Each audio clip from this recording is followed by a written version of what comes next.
ఎవరన్నారు? స్వయంగా ఆర్థిక మంత్రి ఛాంబర్కు పోయి 200 మంది కాంట్రాక్టర్లు వాళ్ళు లొల్లిపెట్టి మమ్మల్ని 20-30% కమిషన్ అడుగుతుండ్రు, ఇది ఏమన్యాయం అని చెప్పి సెక్రటేరియట్లో చెప్పిన మాట నేను చెప్తా ఉన్నా. ఈ విధంగా మాజీ సర్పంచులు పాపం వాళ్ళు పనిచేసిన మా బిల్లులు ఇవ్వమనంటే వాళ్ళ గోస ఉంచుకుంటా ఉన్నారు. వాళ్ళేం పాపం చేసిండ్రు? ఈ విధంగా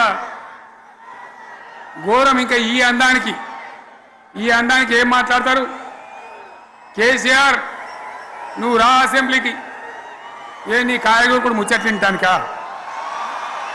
పిల్లలు అడిగితేనే మీరు జవాబు చెప్తలేరు, ఉన్నట్టు నిలబెడితే ఆ ఆర్థిక మంత్రి అసెంబ్లీలో లేచి 20% కమిషన్ తీసుకుంటాను కేటీఆర్ మాట్లాడితే ఆయన లేచి భుజాలు తడుముకుంటాడు. నీకెందుకయ్యా బాధ? నువ్వు తీసుకుంటేనే నీకు బాధ ఉండాలి కదా. లేచి పేదలు ఉల్లి పెడతా ఉన్నాడు ఆయన అసెంబ్లీలో.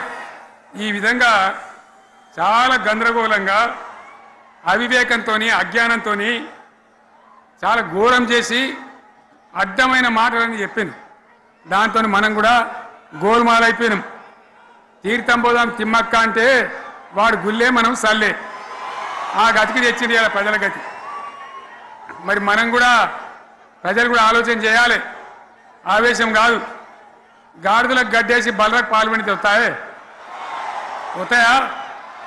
మరి ఇప్పుడు ఏం చేయాలో ఆలోచించాలి. ఓ తమ్ముడు అన్నాడు హైదరాబాద్లో, ఆయన ఇల్లు కూడా కొడితే, కేసీఆర్ అన్నా యాడున్నావు, నువ్వు రావాలి, కత్తి వాంచే